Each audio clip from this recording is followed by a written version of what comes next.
2 முட்டையும் செத்து போனவனுக்கு 3வது கல்யாணம் கேட்குதான். வீட்டில் இருக்கிறவங்களை ஒழுங்கா வச்சு காப்பாற்ற வக்கில்ல. இந்த லட்சணத்தில் இவர் எங்களை காப்பாற்ற வராராமா. முதல்ல அவரை திருந்தி வாழ சொல்லுங்க சார். அதுக்கப்புறம் நாட்டை திருத்தத்துக்காக அவர் வரலாம். இத்தனை வருஷமா கூடவே வாழ்ந்த பொண்டாட்டி, பெத்த புள்ள, இது அத்தனையும் கொஞ்சம் கூட யோசிக்காம நடுத்தருவில் விட்டுவிட்டு எங்களுக்கு இவங்களுக்கு எந்த சம்மந்தமும் இல்லை அப்படின்னு எந்த குற்ற உணர்ச்சியும் இல்லை, எந்த விதமான கூச்ச நாச்சமும் இல்லை, ஜாலியாக சுற்றிக்கிட்டு திரிகிறாப்புல. இவரை நம்பி நாங்கள் ஓட்டை போட்டு நாட்டை கையில் கொடுத்துட்டோம் அப்படின்னா அவர் அப்படியே கழுவி சுத்தமாக எங்கள் கையில் நாட்டை திரும்ப கொடுத்துருவார். இதை நாங்கள் நம்பணும். என்ன ரங்கா நியாயமா இது அப்படின்னு நான் கேட்கல சார். காய்கறி விற்கிற ஒரு அக்கா, அதாவது ரோட்டோரமாக காய்கறி விற்கிறாங்களோ அந்த அக்கா கலட்டுக்கிட்டு அடிச்சிருக்காங்க. ஒழுங்கு மரியாதையாக போயிது ஓட்டிக்கிட்டு கேட்டு இந்த பக்கம் வந்துடாத, சொரக்காயை எடுத்து எங்கே சொருகுவேன்னு தெரியாது, செவ்வாய்காட்டில் இருக்க, மரியாதையாக போயிடு அப்படின்னு சொல்லிட்டு அந்த அக்கா வாழ்த்தி அனுப்பிச்சிருக்காங்க தாவேக்காவை. களத்தில் உண்மையிலேயே தாவேக்காவுக்கு என்ன ரெஸ்பான்ஸு அப்படின்றது இது ஒன்று சாம்பிள். அதுக்கு அவங்க என்ன பண்ணியிருக்காங்க தெரியுமா? அந்த ஓட்டு கேட்டு போனவங்க, சரி அக்கா நீ ரொம்ப கோபமாக இருக்க, நான் அப்புறமா வந்து ஓட்டு கேட்குறேன், நீ எப்போ வந்து கேட்டாலும் என் ரியாக்ஷன் இதான்டா. திரும்ப அவங்க வந்து எவ்வளவோ கன்வின்ஸ் பண்ண பார்த்துருக்காங்க அந்த அக்காவை. ஆனால் அந்த அக்கா கொஞ்சம் கூட கன்வின்ஸ் ஆகலை. நீ எல்லாம் ஒரு ஆள், அவரெல்லாம் ஒரு தலைவர், இதெல்லாம் ஒரு கட்சி, இதுக்கு நான் ஓட்டு வேற போடணுன்ற அந்த லெவலில் தான் அந்த அக்கா கிளின்னு கிழிச்சிருக்கா. பார்த்துருவோமா ஏன் கிழிச்சாங்க, அதைத்தான் பார்க்க போகிறேன்.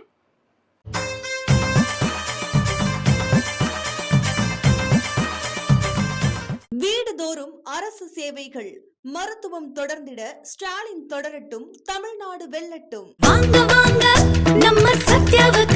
உங்கள் சத்யாவின் தமிழ் புத்தாண்டு சூப்பர் ஆஃபர். டயா பூஸ்டர் சுகரை கண்ட்ரோல் பண்ணும், உங்க ஆரோக்கியத்தை மீட்டு தரும். சர்க்கரையை கட்டுப்படுத்துறதுக்கான எளிமையான வழிமுறை, இயற்கையான வழிமுறை. அனைத்து மருந்து கடைகளிலும் கிடைக்கும். மதியம் நேருக்கு வணக்கம். இது மதியம் திருபாடி கோப்பு. எனக்கு அந்த காய்கறிக்கார அக்காவை நினச்சாத்தான் உண்மையிலே ரொம்ப கவலையாகவே இருக்குது. ஏன்னா அந்த அக்கா எப்படி சோசியல் மீடியா யூஸ் பண்ண போகிறதில்ல, அந்த அக்கா எதுவும் இன்ஸ்டாகிராம் அக்கௌண்ட் வச்சுருக்க போகிறதில்ல, அதிகபட்சம் போனால் யூடியூப் பார்க்கும். ஆனால் அந்த அக்காவை வச்சு, அதாவது எங்கள் தலைவரை நீ இப்படி சொல்லிட்டியா, அவரை நீ இப்படி பேசிட்டியா, இது ஒரு சரியான இது எவ்வளோ பேர் கிளம்ப போகிறாங்கன்னு தெரியல. தயவு செய்து சொல்கிறேன், உங்களுக்கு பிடிக்கல அந்த அக்கா சொல்கிறது அப்படின்னா விட்டுட்டு அப்படியே போயிடுங்க. தேவையில்லாமல் அந்த அக்காவை கடித்து கொதறி வைக்காதீங்க. கமெண்ட்டில் அந்த அக்காவை கண்டென்ட் ஆக்கியும் கேவலப்படுத்திடாதீங்க. நல்லதுக்கு இல்லை, வேறு மாதிரி ரியாக்ட் ஆகிடும், பார்த்துக்குங்க. அப்புறம் இந்த சொன்னாங்கல்ல, ஆட்சியும் நம்மளுது தான், மக்களும் நம்மளுது தான், 40% நமக்கு இருக்குது, நம்ம தான் அடுத்து முதல்வர் ஆக காரி துப்பாத குறைய அனுப்பிச்சு அந்த அக்கா. யார் இதை நீங்களாம் தலைவராகி என்னத்தை கிழிக்க போகிறீங்கன்ற ரேஞ்சுக்கு சொல்லிட்டான் சார். உண்மையிலேயே இப்போ தான், ஆனால் ஒரு விதத்தில் பாராட்டுறப்ப அட்லீஸ்ட் இப்போயாவது ஓட்டு போகிறவங்கள்ட்ட போயிட்டு ஓட்டு கேட்ட பற்றியா, அது வரைக்கும் உண்மையிலே பெரிய சந்தோஷம்.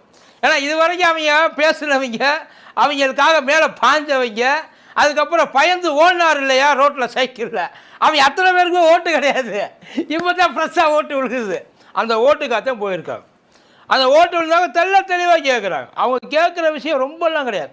இவங்க என்ன நினச்சிட்டாங்க, நல்ல கூட்டமாக இருக்க மார்க்கெட்டுக்கு போய் மார்க்கெட்டிங் பண்ணோம்னா அன்னைய புகழை சீக்கிரம் தூக்கி நிப்பாட்டிடலாம், எல்லா இடத்துலையும் கொடியை பறக்க விட்டுலான்ட்டு அந்த கொடியை கிழித்து கோவணமாக வாக்கி அவங்கள்ட்ட கையில் கொடுத்து அனுப்பிச்சி விட்டாங்க. அந்த அக்கா கேட்டது ரொம்ப சிம்பிள், ரொம்ப பேசிக். ஏன்னா என்ன நினச்சாலும் இவங்களாம் அதெல்லாம் வந்து விழுகாது, நமக்கு அப்படியெல்லாம் ஒன்றும் பெருசாக இருக்காது. பேசணும்னா அந்த பஞ்சு டைலாக்லாம் பேசணும்னா மனசு மாறிடுவாங்க, மக்கு பயிலுக நினப்பு அவங்களுக்கு உள்ளுக்குள்ளே நிறையாவே இருக்குது சார். இந்த அதனால தானே பொம்மையை தூக்கிட்டு போகிறாங்க எல்லோரும். பொம்மை பேசுமா? பொம்மையை பொதுவாக நம்ம இதில் எதுக்கு பயன்படுத்துவாங்க, இந்த பில்லி சூனியம் ஏவல் இதுக்கெல்லாம் பயன்படுத்துவாங்க. இந்த ஆணியெல்லாம் குத்தி மண்டையிலேருந்து ரத்தம் வர வைக்கிறது, கைகால் விளங்காமல் வைக்கிறது, இதுக்கெல்லாம் தான் பொம்மையை பயன்படுத்துவாங்க. தமிழ்நாட்டுக்கு உண்டான ஒரு பில்லி சூனிய பொம்மையை விஜயை தூக்கிட்டு வர்றாங்களோன்னு ஒரு டவுட்டாக இருக்குது. இல்லாட்டி இவ்வளவு மடத்தனமாக பண்ணுவாங்க. செத்து போனவங்களை பொம்மையாக கொண்டு வந்து நிப்பாட்டி வைக்கலாம்.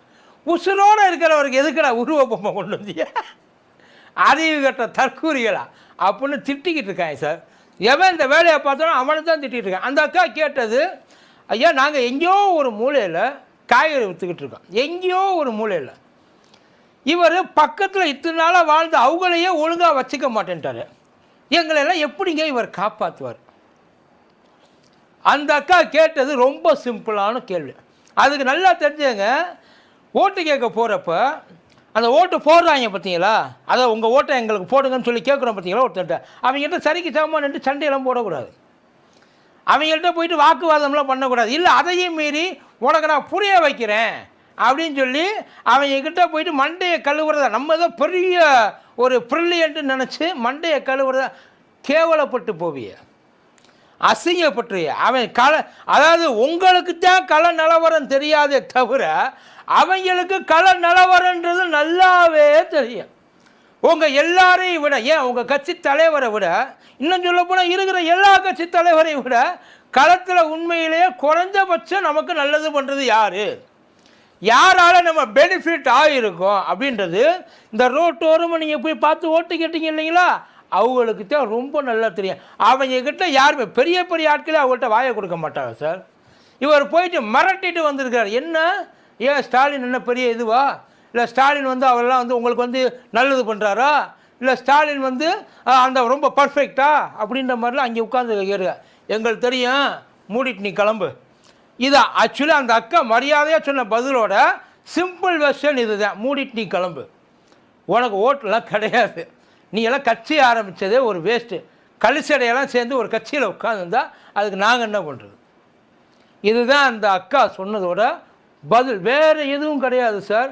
அவங்கக்கிட்ட போயிட்டு நீ என்ன பண்ணியிருக்கணும் அம்மா இப்படிலாம், அதை பற்றி அவரோட பர்சனல் ஒரு பேச்சுக்கு அவரை கன்வின்ஸ் பண்ணுறது சார், ஒரு அது அவரோட பர்சனல், உள்ளுக்குள்ளே என்ன நடந்துச்சுன்றது நமக்கு தெரியாது. ஆனால் மக்களுக்கு ஏதாச்சும் பண்ணணும்னு அவர் நினைக்கிறார் இல்லையா, அப்படி நினைக்கிற ஒருத்தர் தானே. இப்போ ஐயா ஸ்டாலின் எப்படி நல்லது பண்ணணும்னு நீங்கள் நினைக்கிறீங்க, உங்களுக்கு எப்படி தெரியும் அவர் ஸ்டாலினை விட நல்லது பண்ணிட மாட்டார்னு? வந்தால் தானே தெரியும். அப்படி சொல்லி பேசியிருந்து, யோ உங்களுக்கு எவ்வளோ தாயா டிப்ஸு கொடுக்குறது, அப்படி சொல்லி பேசியிருந்தீங்கன்னா கூட ஓரளவுக்கு அந்த அம்மா கன்வின்ஸ் ஆகிருக்கும். அதை குறைஞ்சபட்சம் அதாவது பரவாயில்லையே ஒருவேளை இருக்குமோ, நம்ம தான் தப்பாக நினச்சிட்டோமோ அந்த நினப்பு, நீ நினச்சது சரிதான்ற அளவுக்கு அந்த அவங்களோட அந்த ஆர்கியூமெண்ட் அப்படி இருக்குது. அதான் விட்டால் அடிச்சிருப்பாங்க போல், ஏன் எங்கள் தலைவரை பற்றி தப்பாவா பேசுகிற? இந்த இப்போ கேட்குறாங்கல்ல அந்த அம்மாவை, கீழே இப்போ கேட்க ஆரம்பிச்சிட்டாங்க 200 ஊப்பி, இதெல்லாம் திமுக செட்டிங், இதே எதுக்கு தாண்டா திமுக செட்டிங்? தாவேக்கா வேட்பாளர் தாவேக்கா துண்டை போட்டுக்கிட்டு ரோட்டில் போயிட்டு இருக்கப்ப உட்காந்துக்கிட்ட ஓட்டு கேட்குறாப்புல, அவங்க உள்ளதான் சொல்கிறாங்க. இதுக்கு திமுக ஆமாம் இருக்கலாம், அவங்க 200 ஊப்பியாக இருக்குது, 2000 ஊப்பியாக இருக்குது, தமிழ்நாடு பூரா 2000 ஊப்பி தான் வாங்குற. அவங்களுக்கு தான் அவங்களோட கஷ்டம் என்னன்றது தெரியும், அவங்களுக்கு தான் அந்த 2000 ரூபாயோட மதிப்பு என்னன்றது தெரியும். உங்களை மாதிரி உள்ளுக்குள்ளே உட்காந்து ஓடி போயிட்டு கடைசியில் நினச்ச நேரத்துக்கு மட்டும் சும்மா இவங்கெல்லாம் இந்த திடீர் மாப்பிள்ளை மாதிரி திடீர் வேட்பாளர்கள், கட்சியே திடீர் கட்சி தான், தலைவருமே திடீர் தலைவர் தான், எதுக்கு வந்தாலும் இது வரைக்கும் அவருக்குமே தெரியாது யாருக்குமே தெரியாது. இந்த சொல்கிறாங்க மேற்கு வங்கத்தில் ஒருத்தர் 1000 கோடி ரூபா வாங்கிட்டு உட்காந்துருந்தானா, எது முஸ்லீம் ஓட்டை பிரிக்கிறதுக்கு, அந்த மாதிரி இங்கே ஏதாச்சும் தனியாக ஸ்பெஷல் அசைன்மெண்ட் எதுவும் ஐயாவுக்கு கொடுத்துருக்குறாங்களான்றது தெரியல. அதுக்கப்புறம் அங்கே இருக்கிற ஒரு அம்மா சொன்னாங்க, இதை எவனாச்சும் தப்பாக சொல்லு பார்ப்போம், விஜயகாந்த் விஜயும் ஒன்றா, விஜயகாந்த் விஜயும் ஒன்றா, விஜயகாந்த் எங்கே விஜய் எங்கே, வாழ்நாள் முழுக்க மக்களை பற்றியே நினச்ச விஜயகாந்த் எங்கே, ஒரு நாள் கூட மக்களை பற்றி கவலைப்படாத இந்த ஆள் எங்கே, கூட்டத்துக்கு வந்து செத்து போனவனை பற்றி என்னைக்காச்சும் ஒரு நாளைக்கு உண்மையில் இது வரைக்கும் வீட்டுக்கு போய் பார்த்துருப்பானா? நான் கேட்கல, அங்கே இருக்கிறவங்க கேட்டாங்க. கோயம்புத்தூர்லேயோ இந்த கொதிக்கிறாங்கன்னா கரூர்லலாம் என்ன மிதிப்பாங்கன்றதை பார்த்துக்கோங்க, வேறு எதுவும் இல்லை. கம்பேரிசன், அதாவது இந்த எம்ஜிஆர்ன்றது விஜயகாந்த்ன்றது மக்களுக்காக நல்லது பண்ண வர்றேன், வசதியான வாழ்க்கையை விட்டுட்டு வர்றேன், இந்த சொல்லுவாங்கல்ல என் பேர் சூசை நான் திங்கிறது தோசை உனக்கு வைக்க போகிறேன் பூசை, அதே எங்கேயோ போனாலும் இளவு ஒரே டைலாக். என்னத்தை உன்னை யார் இப்போ காலில் விழுந்து கதர்னா, அப்படி என்ன நீ மக்களுக்கு இது வரைக்கும் வராமல் நல்லது பண்ணிட்ட, உன்னால் மக்களுக்கு என்ன நல்லது இது வரைக்கும் நடந்து, உன் வீட்டுக்கு முதல்ல உன்னால் ஏதாச்சும் ஒரு நல்லது, நாட்டுக்கு விடு, உன் வீட்டுக்கு ஏதாச்சும் இது வரைக்கும் ஒரு நல்லது பேசியிருப்பியா, பண்ணியிருப்பியா? உன் வீட்டில் இருக்கிறவங்க ஓட்டு போட முதல்ல அவன் உங்கள் வீட்டுக்காரம்மா உங்கள் அப்பா வேணால் போடுவார், உங்கள் அம்மா வேணால் போடுவார், உங்கள் வீட்டுக்காரம்மா உங்கள் பிள்ளைகளுக்கு ஓட்டு போகிற வயசு வந்துருந்தா அந்த பிள்ளைய ஓட்டு போடுவோம். எங்கே போய் நின்று இல்லை குறைஞ்சபட்சம் ஏழையாவது பண்ண அந்த தைரியம் இருக்கு அவனுக்கு. என் ஓட்டு என் புருஷனுக்கு, என் ஓட்டு எங்கள் அப்பாவுக்கு, எங்கே ஏழையில பண்ணி போட்டு விட்டு ஒரு நாள் தாண்டு பார்ப்போம். ஒரே ஒரு அதுக்கப்புறம் தமிழ்நாடே உனக்கு ஓட்டு போட்டோம் எப்படான்னு காத்துக்கிட்டு இருக்காங்க எல்லாரும். அதாவது குறைஞ்சபட்சம் சரி போய் தொலையுது, எல்லாரும் வந்து நம்பி தொலைகிறாங்க. இதனால் நம்ம இதை போட்டு அடிக்க வேண்டாம் அப்படின்னு நினச்சி பண்ணிகிட்ருக்காங்க. மற்றபடி இந்த போராடும் தலைவர், இந்த இது பொதுமக்களுக்கான தலைவர், தமிழ்நாட்டை காக்க வந்த தலைவர் கிழிச்சிருவாங்க. முதல்ல வெளியில் வர கற்றுங்க தலைவர், வெளியில் வாங்க, மக்களோட பேசுங்க. சைக்கிள்லேருந்து எதுக்கு அவ்வளோ பதறி அடிச்சுட்டு பின்னாடி ஃபேனுக்கு ஒன்று உங்களை கொலை பண்ணவா வந்தாங்க? இல்லை தெரியலை, இல்லை கூட்டத்தில் ஐயையோ விட்டா மிதித்து கொண்டுருவாங்க நினச்சி போனீங்களா? எதுக்கு உங்கள் ரசிகர்களை பார்த்து, அதான் எதிரியை பார்த்து பயந்து ஓடுறது வேலை சார். சொந்த ஆளை பார்த்து பின்னாடி ஐயையோ புடியடா என்னைய கொன்று வாங்க போனா ஒன்றியா இல்லையா? ஏன் ஒன்றீங்க? அப்படி என்ன பயம் உங்களுக்கு அவங்கக்கிட்ட? நீங்கள் சொன்ன யார் தெரியுமா தலைவர்? நில்றானா நிற்கணும், குதிடானா குதிக்கணும். உண்மையில் அதுதான் தலைவர். தலைவர் என்ன சொல்கிறாரோ அவர் சொல்கிறத அப்படியே செய்கிறான் பார்த்தீங்களா, அவன் தான் தொண்டை. இப்போ புரியுதா ஏன் அவங்கள தற்குறின்னு தொண்டர்களை பார்த்து பயந்து ஓடின ஒரே தலைவரை நான் இன்றைக்கி தாண்டா பார்க்குறேன். இல்லை எனக்கு உண்மையிலே அவ்வளோ நல்லா இருந்துச்சு. பரவாயில்ல, நீங்கள் தான் வந்து பெரிய இந்த புருஷர், அதாவது தைரிய புருஷர், பெரிய இந்த விடுதலை புருஷர் அப்படின்ற மாதிரிலாம் நிறைய பேசிக்கிட்டு இருக்காங்க. இப்போ அந்த அக்காவை கடந்து திட்டிகிட்டு இருக்காங்க. என்னென்னா இப்படிலாம் பேசுறதுல இந்த அக்காலாம் வந்து அந்த அக்காவுக்கு புருஷன் இருக்கா, குடும்பம் இருக்கா, குழந்தை இருக்கான்ட்டு. விஜய்க்கு பொண்டாட்டியாக நான் இருப்பேன்னு சொன்ன பொண்ணை காட்டிலும் இந்த அக்கா இவர் வந்தால் எங்கள் பிள்ளைகளுக்கு என்ன பண்ணுவான்னு கேட்குறேன். இந்த அக்கா எந்த விதத்தில் குறைஞ்சி போய் அவங்க கேட்டதுக்கு பதில் இருந்தால் சொல்லிட்டு போ, அவ்வளோதான், வேறு எதுவும் இல்லை. நன்றி.